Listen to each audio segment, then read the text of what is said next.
এটা আমি আপনাদেরকে এখন সেটিং করে দেখাবো। তো প্রথমে আমরা যে পাইপটা দেখছি এটা হচ্ছে 2 ইঞ্চি পাইপ। এটাতে আমরা পরিমাণ মতন থ্রেড টেপ লাগিয়ে নিব। আমাদের এই প্যাকেজের সাথে থ্রেড টেপ এবং আঠা ফ্রি থাকবে। তো আমি এখন আপনাদেরকে দেখানোর সাথে থ্রেড টেপ ছাড়াই জাস্ট আটকিয়ে দেখাচ্ছি যেটা আমরা এই ড্রেনেজ পাম্পের সাথে কিভাবে আটকাবো। তো এই হলো ড্রেনেজ পাম্পের সাথে আমি এটা সুন্দর করে আটকায় নিলাম।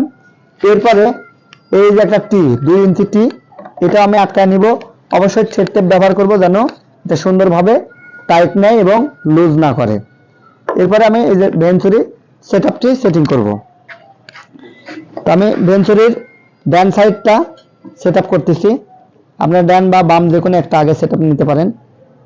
সিরিয়ালে আপনারা সুন্দরভাবে সেটআপ করে নেবেন। এটা অবশ্যই থ্রেড টেপ দিয়ে আটকাবেন। আমি বারবারই একই কথাই বলতেছি, থ্রেড টেপ ছাড়া কিন্তু এগুলো সেটিং করবেন না, তাহলে আপনার রেজাল্ট ভালো পাবেন না।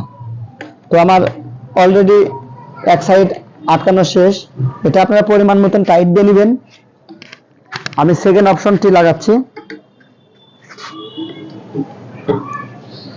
জাস্ট আমরা এগুলো কমপ্লিট দিয়ে দেবো। আপনি জাস্ট এইভাবে প্যাচ দিয়ে লাগিয়ে দিলেই আপনার সেটআপটা কিন্তু কমপ্লিট হয়ে যাবে। এই হলো আমার ভেঞ্চুরি সেটআপ কমপ্লিটেড। এখন আমি এই অক্সিজেন মুখগুলা লাগা দিব। এগুলো তো পর্যাপ্ত পরিমাণে থ্রেড টেপ দিয়ে নেবেন যেন কোনোভাবেই অক্সিজেন লুজ না করে, কারণ অক্সিজেন যদি লুজ করে তাহলে কিন্তু আপনি পানির প্রেশারটা ভালো পাবেন না। ঠিক এইভাবে ভালোভাবে টাইট দিয়ে লাগিয়ে নেবেন। আমি দেখানোর সাথে হালকা করে লাগাচ্ছি, তো আপনারা এগুলো ভালোভাবে সুন্দরভাবে লাগিয়ে নেবেন। আমরা এগুলো কমপ্লিট দিব শুধু থ্রেড টেপ এবং আঠা দিয়ে আপনি সুন্দরভাবে লাগিয়ে দিবেন। এই তো আমার সেটআপ কমপ্লিট। এখন এটিকে একটি বাঁশের সাহায্যে এই যে মোটরটা সামনে ঠিক এইভাবে থাকবে, মোটরটা এইভাবে থাকবে। এই দুই পাশে দুটি বাঁশ দিয়ে সুন্দর করে এটিকে বেঁধে দিবেন, মোটরে এটার সঙ্গে বেঁধে দিবেন। এখানে যে সুইচটা আছে এটা ফ্রিলি রাখবেন। এটা যখন মোটরটা পানিতে চলে যাবে অটোমেটিকলি এটা এভাবে ভেসে উঠবে।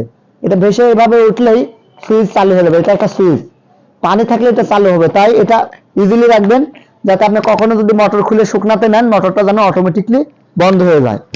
বাকি থাকলে হচ্ছে পাওয়ার প্লাগ। এখন এই পাওয়ার প্লাগটা জাস্ট কারেন্টে দিয়ে দিলেই আপনার কাজ শেষ।